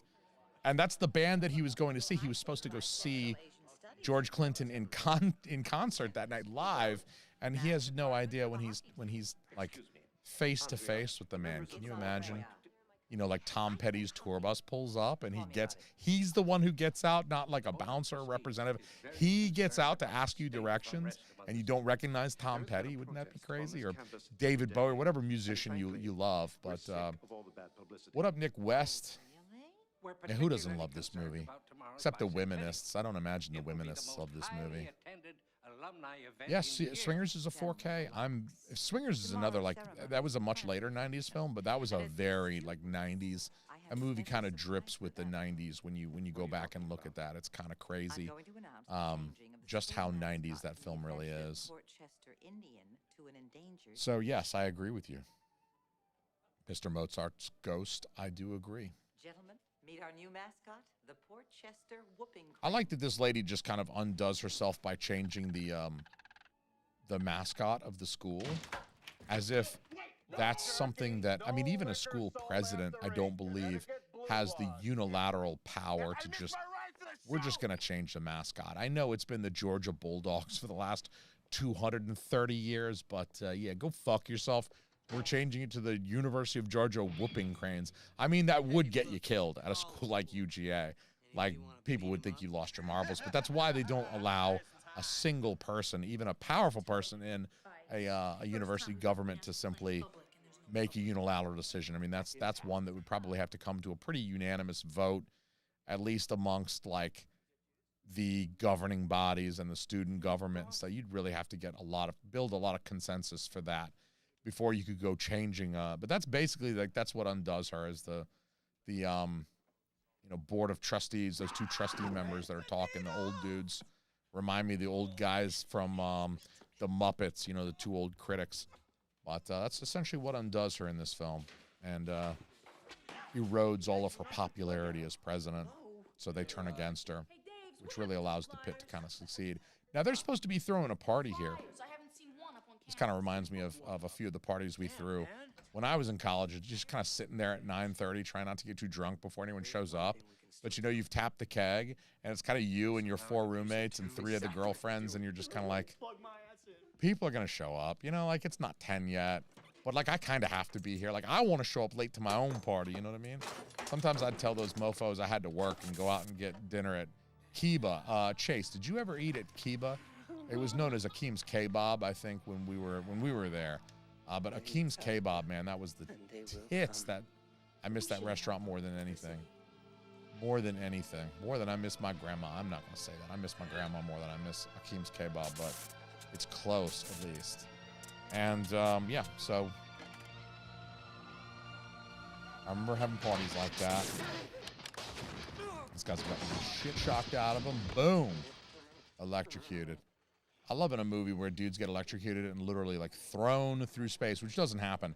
What happens is your whole body goes rigid, and so you can't let go of the thing that's electrocuting you, and you basically just sit there and cook unless somebody is there that has something they can remove you from the, like a big piece of wood to hit you with or something that doesn't conduct. But those guys get blown back, and they're still alive. Everyone's like, whatever. They might be dead, but we're just going to go drag them and put them in the coat closet until they wake up with some smelling salts or something. I do enjoy that. One man talking, but Again, here's our man Tom just being the Deus Ex Machina. Like, he's just in the right place at the right time. He happens to be hiding from the group of people who've been chasing him for the last 6 hours, and he overhears those two, like, trustees talking about getting rid of the president or whatever. So he's got this info that he's going to be able to provide in the coming moments of the film towards the end here, and that's the Deus Ex Machina moment, in addition to him bringing along, like, 500 people that want to stomp his face. So that was crazy. Probably in a parking lot somewhere picking his nose. Change the gobblers ended up getting, yeah. well, What's that? Why did he want to change from the gobblers? I can't imagine why gobblers would be. Is it because of cock gobblers? Is it because it's too easy to call them cock gobblers? Because I guess you got to change the mascot there. If you're the cock gobblers, yeah, you got to change that. I guess it does happen. And if you're the cock gobblers, I imagine you're going to get a pretty unanimous vote across campus. People are going to want to change that.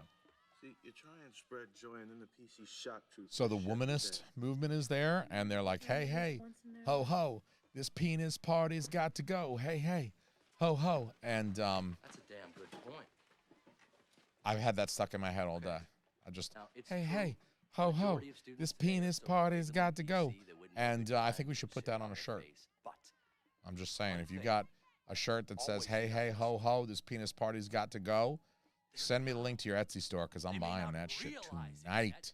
They've got the I've same had range I've of had just hormones, enough of the these same that self-destructive I'm buying desire a to get penis boldly party has to go trashed shirt. and wildly out of control And I'm look gonna out wear that window. on my first day of That's school. not a protest. That is the cry for help. Hey, hey, ho ho, this penis party's got to go would be a great. That would sell gangbusters if you printed that on a onesie, and you're like you're 6 month old. You take them to the grocery store and they're wearing a onesie that says, hey, hey, ho ho, this penis party's got to go. I bet you'd sell 1 million of those things at your Etsy store. So I'm just throwing these ideas out for you guys as part of my appreciation for you being here in the chat and hanging out. the mother load, the Go start an bicentennial Etsy ball, store. moles around the air in 10. Sell some penis party Seal your own onesies, bongo. and everybody would Me, laugh. Dave, and Everybody would be Dave like, are "Oh on yeah, I Katie. know what that's Katie, like. That's how I got pregnant you're a too. freshman. I was at a penis Find party, and 2,000 then people. 40 weeks of gestation later, I have a baby now. So I feel like that would be relatable. Hey, It really is. David Spade is also well cast. I mean, this is just under a year before Tommy Boy came out.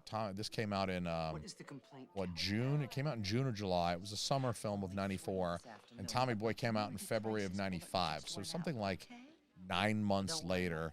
Speaking of gestation of a pregnancy, 9 months later, something like that, Tommy Boy came out after this. So even at the time Tommy Boy came out, I don't think David Spade was widely known outside of SNL, big SNL fans at the time. Because he hadn't done a lot of film leading up to PCU. And I dare say that when Tommy Boy came out, no one was like, oh, it's the guy who played the smarmy little Republican shit in PCU. I think most people were kind of recognizing Chris Farley. But this is good casting because it's sort of starts his like smarmy kind of prickish role. And obviously in movies like Tommy Boy and Black Sheep, he is still smarmy and can be a prick, but his character's a little bit more likable. He feels bad about being mean to Chris Farley's character and stuff. So he's got a bit more of like an arc as a co-protagonist of those films.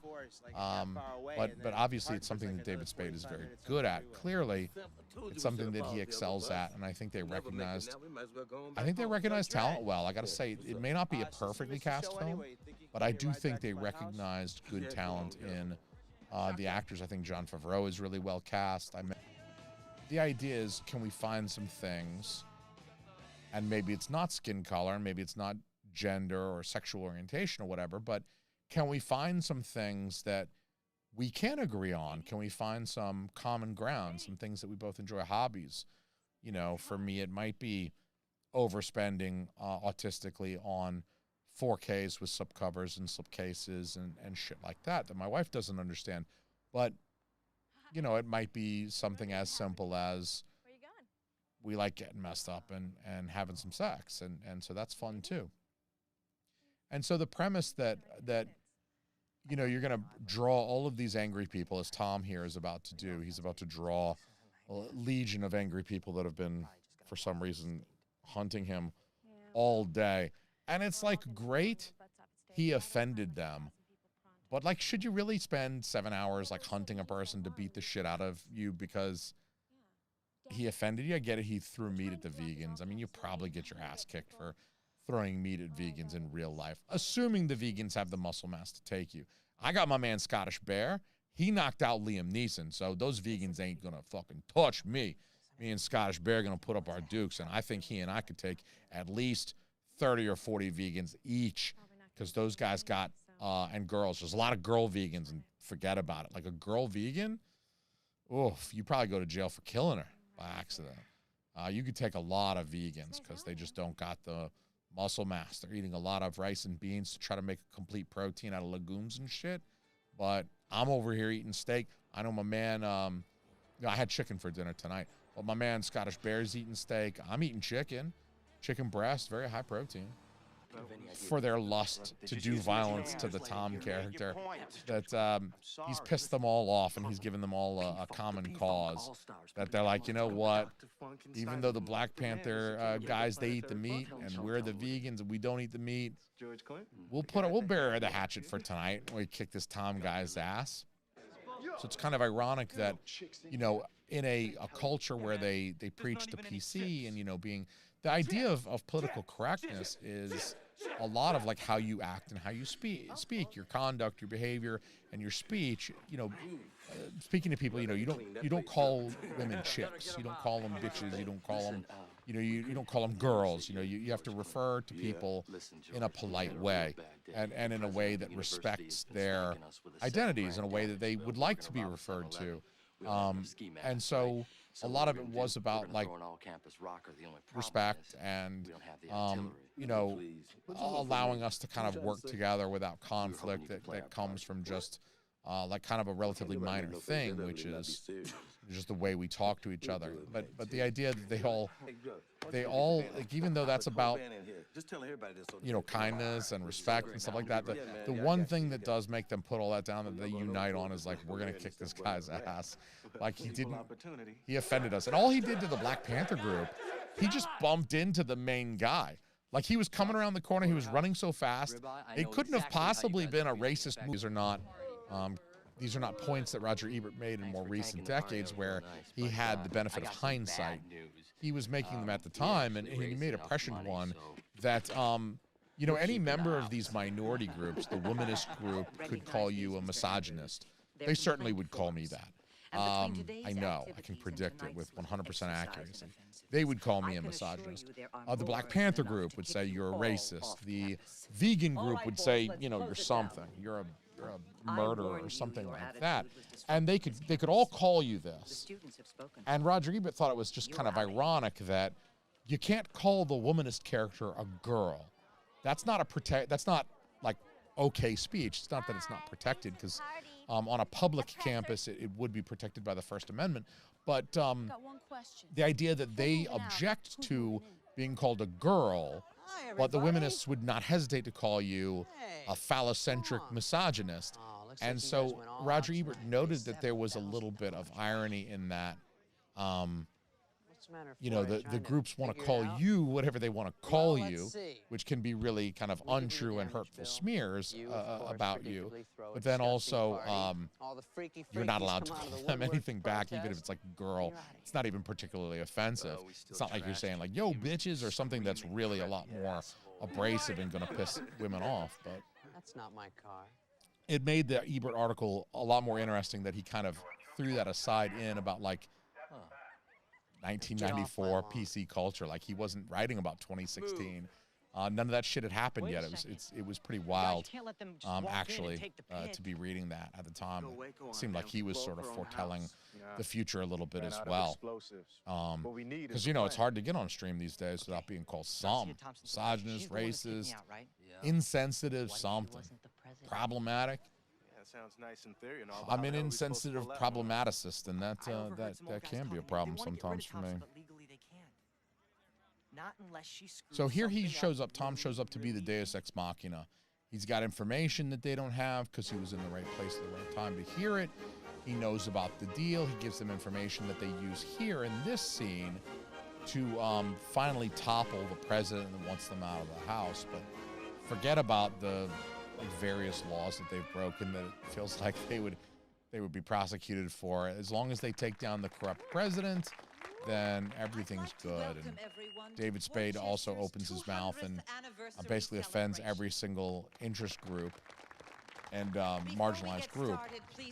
And so they wind up chasing him around campus instead of Tom. So they do the old Raiders of the Ark switcheroo, switch Tom's character out and get David Spade in there. And so we're about to witness, this is not quite a graduation. What is this? Some kind of, you know, that she's unveiling the new mascot. She's giving some kind of speech, which you could imagine happening about this time of year. You can also look to one of the lines of dialogue to tell you when this film is taking place. I think the freshman girl, the cute one, does say that it's like 3 weeks from the end of the semester, or 3 weeks from graduation, which would be the end of the spring semester. So you get the impression that this is probably, and this is set in like Port Chester. It's like a fake. It's a version of I think Wesleyan University, some university in New York, basically. So you know it's not December. It's not the end of the year, because it would be snowy with like lake effect snow and stuff. So I feel like PCU is a good one to watch in the month of May, maybe even April, but towards the end of the spring semester is a great time for this one, because it sort of feels like the end as the film wraps up. It sort of feels like the end of one thing, you know, the end of a school year, the end of the conflict, the end of the presidency for the lady president. It sort of feels like things are sort of wrapping up. The year is ending, but then, you know, Tom also says, hey, I'll be back in the fall. See all you guys in the fall, because I'm going to enroll in this university because I had a lot of fun. And isn't that as good a reason as any to enroll in a particular university? Because it's fun, and there's a cute girl that was just making out with him the night before. He wants to go spend more time with him. That's a good reason to enroll in a university, though. I do agree with that. But so it's kind of end of one thing, beginning of another. So spring feels very like metaphorically appropriate for this film thematically as well. Everybody's still in their clothes from the party the night before. There's nothing more miserable than like still being in your clothes from a party the night before. Just all of the feelings and aromas and just yuckiness that goes with that is just yuck. You don't want that. As if they'd let that guy have a mic. We're not gonna protest. Yes, this man is psychic. Quasimodo predicted it. There, you know, it's just lights out immediately.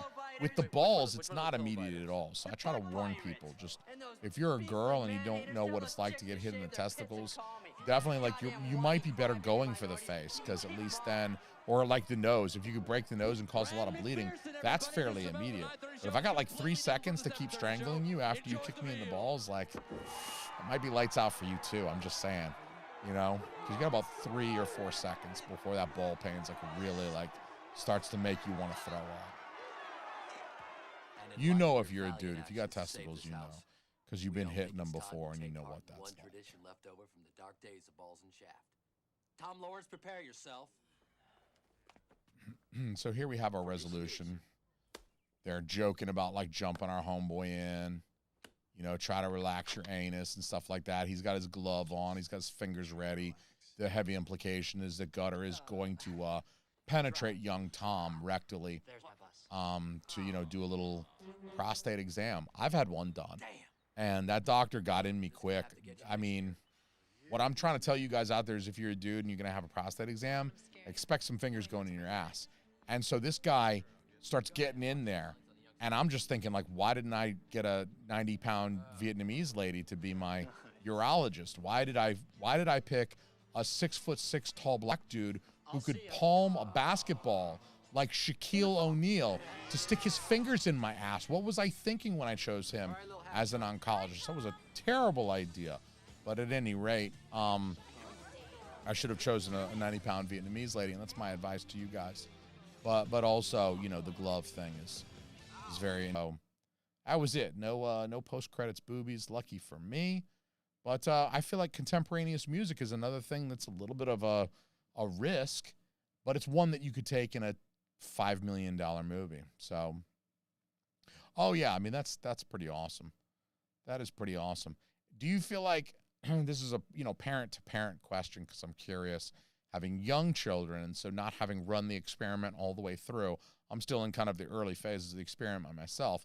But do you feel like there were things that you did with him when he was young that assisted him in his development, such as like reading to him like bedtime stories or other such activities, tactile activities maybe, that helped him develop cognitively? Because I think that's a very fascinating thing. I mean, being a parent myself, but then also just being somebody with some interest in science, it does seem like an interesting sort of what's the protocol, or what's the sort of recipe, what are the ingredients that help this person with achieving a full potential in terms of intellect and their brain development stuff. It's just always a fascinating thing to me, and I like asking other parents, like, what do you feel like you did with the kid early on that kind of was helpful to them cognitively? Because obviously that's something I think about with my own kids every single day. Pretty constant thought of mine. I do want to see Backrooms. The liminal thing really, the liminal spaces thing really appeals to me for Backrooms, and I'm also kind of curious how they're going to build on that. I feel like the liminal spaces thing create really interesting vibes for like a synthwave soundtrack or like a creepypasta online that's 5 paragraphs or 2 pages long or something like that. But if you're going to build like a 90-minute movie around this Backrooms thing, how are you going to do that? Like, what's the lore that you're going to build out? How are you going to tell an interesting story? Is it going to be kind of like a House of Leaves thing where you're exploring this space that is like geometrically impossible? You know, like the interior of the house in House of Leaves is larger than the exterior. There's like an additional room that appears, and when you go into it, you're not going outside of the house. You're just going deeper in this like completely metaphorical and trippy space. Almost an unfilmable movie. I mean, if you've ever read House of Leaves, the book, I don't see how you would convert that into a movie. It's borderline unfilmable as a movie, but you know, is Backrooms going to do something like that, or are they going to go off in there? And so Backrooms is probably the one I'm looking forward to. Obsession, I've heard good things about as well, so those are probably the two that I'm most looking forward to. Mozart's Ghost, ooh, chicken spring rolls, my man. I had an egg roll tonight myself with my dinner. I had some orange chicken and an egg roll, and that was delicious. So I'm very glad you hung out. Pismo Hokey. I think that's Pismo Hokey, but I just wanted to turn it into Pismo. What up, Pismo? I'm glad you had fun. I'm glad you hung out. Thank you very much. I very much appreciate you from the bottom of my heart, sincerely and truly. I watched this film a lot in high school, too. It was a go-to for me. Okay, yeah, I like museums. I always have. I like this, like, SciTech was in Atlanta. I think it was called SciTech or something like that in Atlanta, and that one was a fun one to go to when I was a kid, and then I still like museums. I went to a ton of art museums in college because I was, you know, I had to take 5 art history courses, so I went to a lot of art museums in Atlanta. The High Museum I went to several times a year for many years there, and so I still like going to museums. I love learning shit, and that's pretty cool. Video games. Okay, video games made him smart. I feel like your kid is the exception. He's on, like, that third deviation, that's third standard deviation from the norm.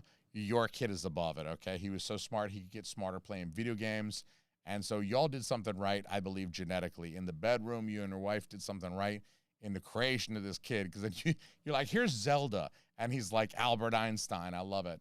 The guy's got a 4.0 from playing Zelda. I dig it. My kids are playing Zelda tomorrow. I'm going to wake them up at 5 in the morning. I'm going to shake them. The sun's not up yet, Daddy. I don't give a shit. Get downstairs and play Zelda. You know, like, I turn into Asian dad. I'm like, if you don't beat Zelda in one day, you're going to get a B in high school. And then you're going to live on the streets. That's super high expectation, Dad. Oh, yeah. Well, I mean, obviously, that's what I was just saying about good genetics, right? Like, you pass something on good to him. You know what I mean? I know I never had the makings of a varsity athlete, but that's why I'm not knocking out Liam Neeson. I mean, if I had the makings of a varsity athlete, I might have been a boxer. I could have been somebody. And I could have knocked out Liam Neeson. And I would have. I like Liam Neeson, too. This is not a negative against Liam Neeson. I think he's probably a pretty wonderful fella. But I think it's bragging rights to say I punched Liam Neeson and knocked him down and put him on his ass. It's just for the bragging rights. 4.45, now you're making shit up. Does it go higher than a 4? At my school, it never went higher than a 4. I mean, I had a 4.0, and that's as high as it went at my school. Not to brag or nothing, but I do have 4 degrees after all. I kind of like college. So 4.45 GPA, wow, holy shit. I feel like I should put a check for $5 in a card and send it to him on his birthday. That's incredible.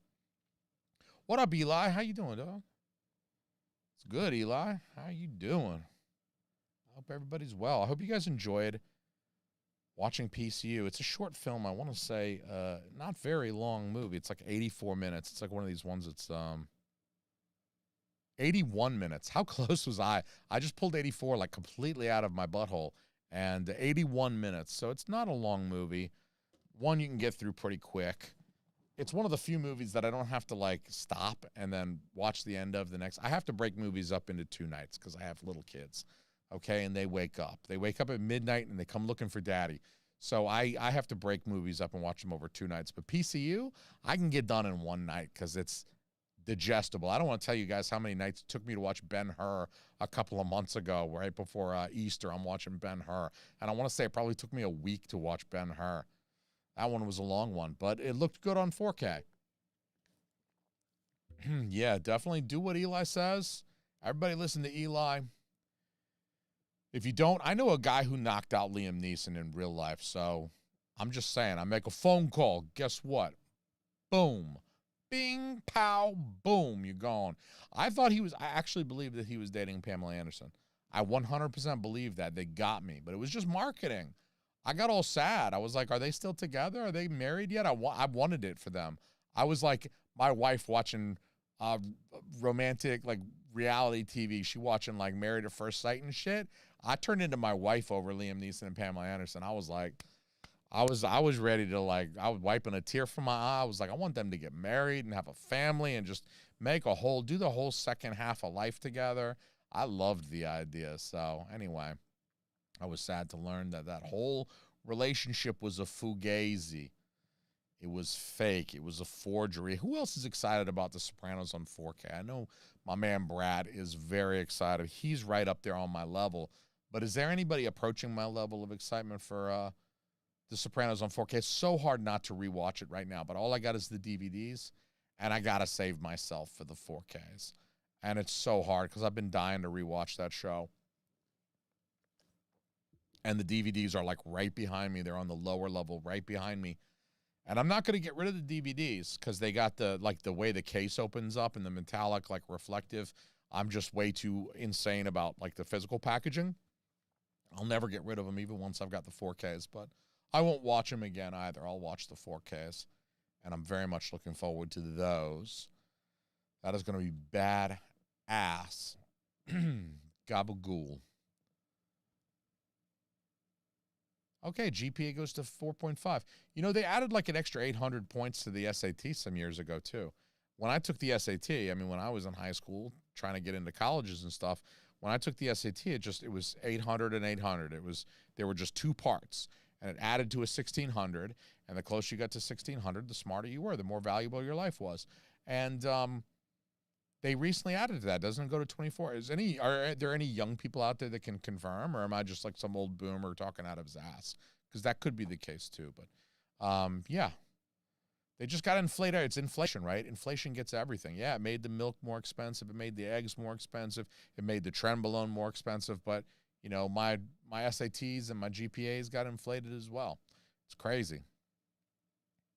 Yeah, you know, they did take the towers out in later seasons, which, you know, as long as they leave them in the seasons when the towers were standing, right? So like the first season is 99. Obviously the towers were still there. They hadn't been taken out yet. So when I rewatch season 1, I expect to see the towers there because contemporaneous to 1999, they would have still been standing.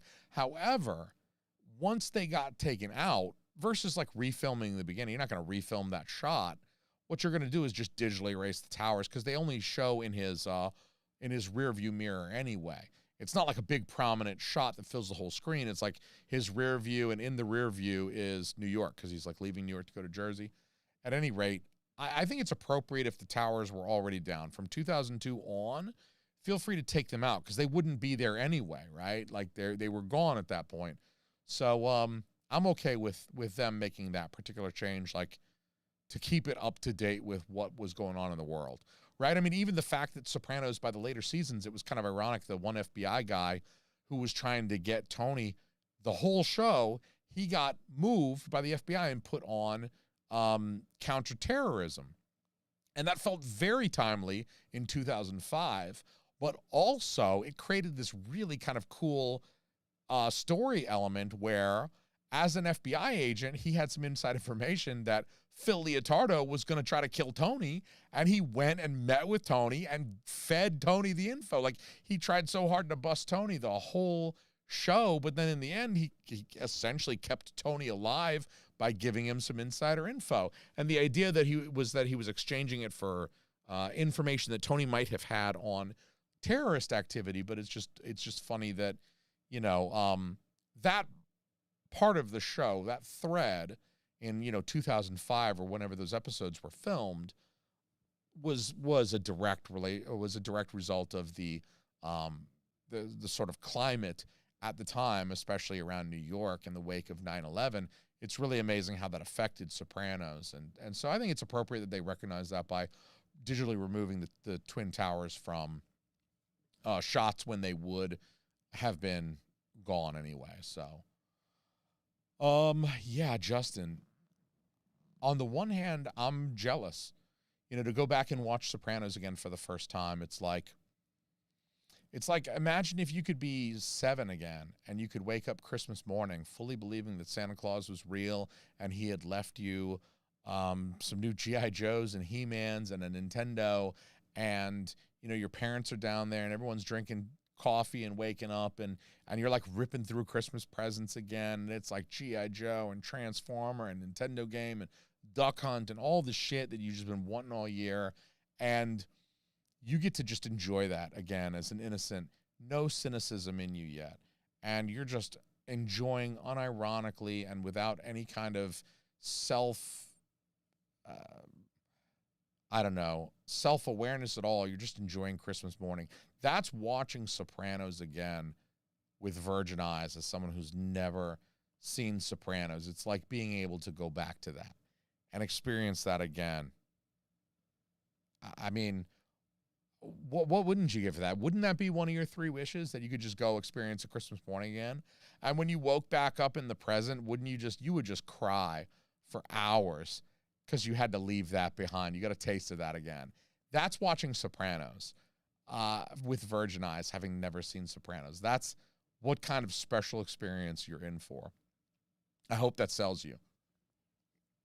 None of that was exaggerated. The Sopranos is a special show. It is a special kind of show that is both as funny as anything I've ever seen and yet not a comedy, and as dramatic as anything I've ever seen. There's a reason why people praise Sopranos. I feel like with every film, whether it's Citizen Kane or On the Waterfront or Gone with the Wind, I mean, think of any movie that has received praise for countless decades, 50, 60 years, like since your grandparents were children. Think of any movie that has garnered just unanimous worldwide praise from critics throughout the decades. There's just such a consensus on some works that they're good, that it's undeniable. Even if you don't like it, you're willing to accept that you're wrong, because every single critic for the past 65 years has talked about The Wizard of Oz as if it's a fucking legend. And it is. And that's Sopranos. There's a reason why so many people say so many good things about The Sopranos on every level. And so I would recommend getting the 4Ks, especially if you have a nice 4K setup. I imagine that they will look incredible and you'll be able to really enjoy that experience. And yes, it might be more expensive than buying the Blu-rays, but I'm a 4K guy. So when given the choice, I will absolutely take 4Ks over Blu-rays. And I also expect them to be diligently remastered. I have a feeling that HBO, Sopranos is like the most prestige of all prestige things that they've ever done. I imagine that they're going to want to put their best foot forward with that 4K. And so I sure hope so. I think it's going to look good. And if you've never seen it, I mean, you're just in for a treat. You have like the most beautiful Christmas morning to wake up to when The Sopranos arrives in your mailbox. And I'm a little jealous that you get to experience that for the first time. I'm going to watch it again for like the 5th or the 6th time, and I don't care. It's good. It's good stuff. Definitely, it's one to add to the collection. The 4K is going to be a great way to do it, and it's just such a good show. It's such a good show. Thanks for the spoilers. Oh, what did I say? What did I say about The Sopranos? Did I give some away? I gave some away about Tony getting the tip off from the FBI agent, but I wasn't revealing who lived or died. So at least you're going to go into it not knowing which characters survive and which don't, because I would never spoil that ending for you. Also, you got to look out. Sopranos is like 20 years. It ended 20 years ago. So you got to be careful, because people still talk about that last episode and the way it ended. And so you really guard yourself. Don't read anything about Sopranos if you haven't seen it yet. Try to watch it real quick, because I'm surprised you haven't exposed yourself to even worse spoilers just purely by accident, like clicking into some thread online where somebody says something about the last episode, like as a joke or a non sequitur or something. So, I have not. Oh, what up, what up, dog? Tonyo, Rams Ponyo, one of my kids' favorite movies. And no, I have not bought the It Man box set yet. I haven't bought anything in like several days. I haven't really like stopped. I haven't slowed down. It's been busy the last couple of days. Yeah, I mean, I would expect The Sopranos to look amazing on 35 millimeter. I mean, on 4K because of the way it was shot. I believe I talked about that at least a little bit in passing in the video that I released yesterday about The Sopranos 4K, that I was so excited. You know, the way that it was filmed lends more to, you know, cinematic 4K than, you know, something like Seinfeld or Friends, which have been released on 4K. And honestly, the way they're shot, I mean, I guess it'll look better than the DVD did, but at the same time, like, I've got upscaling on my Panasonic, so DVDs aren't too bad when I watch them. I watched PCU on DVD the other night. This looked fine on my, I have the Panasonic UB820, and it's got the chip in it that upscales both DVDs and Blu-rays quite well, so I've got no complaints. But yeah, the 35 millimeter of Sopranos should look great. There we go. There's some more Panasonic talk. The 450. Oh, you know what? I heard the 450 cuts out mid-movie. I heard people saying they had some problems with it. I've had a few issues, but I don't know that my issues were specific to the player. I recently had an issue with just one of the guys, and all I did was take it out. I took one of the, you know, those soft cloths, and I wiped it. And the soft cloth was like and it had a little bit of the residue of like the cleaner on it. So I just gave it like a nice wipe and then popped it in, and it worked just fine. So that one was probably schmutz on the disc, but I have heard that the Panasonic 450 has a few problems. The 820 I have, and I will say that it's good. Like I said, the only problems I've had have been resolved by cleaning the disc and putting it back in. So I can't even say that any of that is on the UB820. That's probably just the disc in that case. And the OLED, I think, is another good call. I think reviews on OLEDs, everything I've heard, has been great. I have a Samsung. It's not an OLED, but it's a Samsung that I like a lot, and I will be getting an OLED next for the basement. I'm going to put a large, very large, like an 83-inch or bigger OLED in the basement. That one's going to be like the home theater. That'll be cool. Thank you, Eli. I try to have fun with that. I thought, you know, if you're going to review a movie, you better have something funny to say. Because if you don't have something funny to say, then, you know, all you're doing is like, I like this movie. It's good. It had a booby and an explosion, and I like that. You know, try to be entertaining at least. Guys, it's almost midnight. I can't believe we made it to midnight. This was a perfectly effective midnight mass. I'm almost out of beer here. But even more urgently than all of that, I'm about to wet my pants. OLED is the way. John Doe Juggalo says OLED is the way. I have to agree with that. I think OLED is the way. I think LG and I think Sony are the brands that I hear more often than any others. And so I will be looking into them for the 83-inch television. That one's going to be fun. That's going to be a nice day. 19. Dude. Is it still 19 and 1 like? And I think that 1 like was my mom. So come on, guys. Are you really going to let my mom be the only one who liked this live stream? I think I've probably said too much, more than I want my mom to hear. So, go do what Jeff says. All right.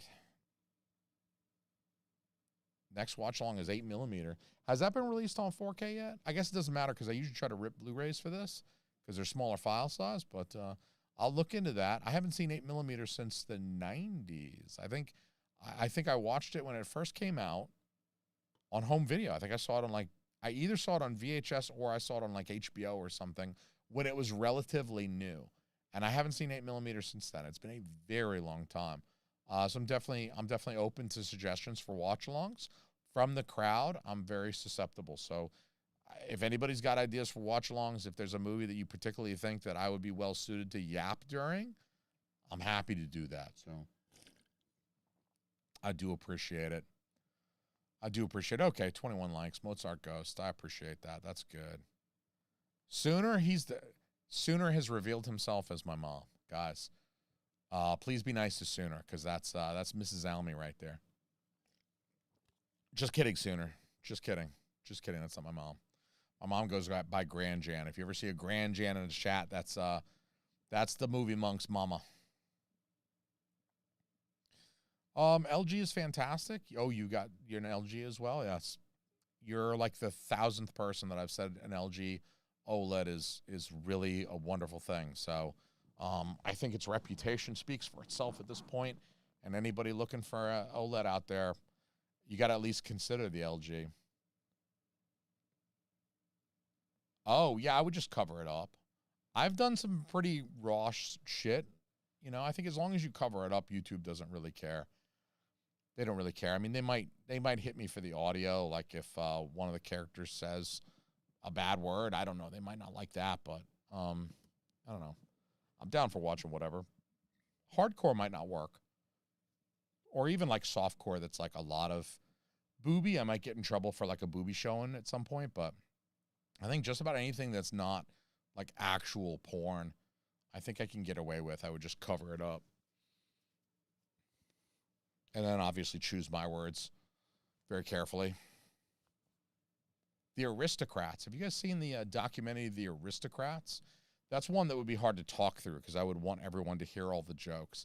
It's just a documentary about a joke. And if you've seen it, you guys know how great it is. That would be a fun one to do a watch along with, but I might not be able to talk through that one just because I would want to hear everybody's, especially Gilbert Gottfried. When Gilbert Gottfried comes on, oh my God, that man earns his reputation. If you thought the stuff he said about the Japanese tsunami was bad, Gilbert Gottfried is a savage individual. Anyway, guys, it's midnight. I've been going for several hours now, and my bladder is reminding me of that fact. I want to thank everybody for hanging out while we watched PCU together. Hope you enjoyed it. Maybe it's a film you haven't watched or even thought about in a long time, and if that's the case, then I'm glad you watched it again tonight. If you haven't seen it before, I mean, there might have been one or two people saying they hadn't seen PCU before. You got to go buy that. Go find the DVD. Hopefully you get it for like $10 or $5. And check that movie out. Like, watch it fully. Watch the commentaries. The director's commentary was great. I thought it was a great commentary for such an early era DVD. So do a watch along with Dirty Work. I like Dirty Work. Dirty Work has a couple commentaries on the disc, so I could watch those. Anyway, Jeff said it best. I'll catch you guys on the next one. I'm wrapping up on that big academic project that I've mentioned recently. It's really been taking a lot of my bandwidth. I'm not quite done with it yet, but I wrapped up a big chunk of it the other day. So I have another little chunk to do, but I see my schedule opening up a little bit, my workload lightening a little bit. So hopefully make a few more videos and do a couple more live streams. And I'm down to do more watch alongs because I love it. And I love you guys. I hope you guys have a excellent night. Go into your bathroom where you can be alone and look in the mirror and say something politically incorrect to yourself, to your own reflection tonight before you go to bed. That's everyone's homework. That's your penance from the Movie Monk. Have a great night, everybody. I'll catch you guys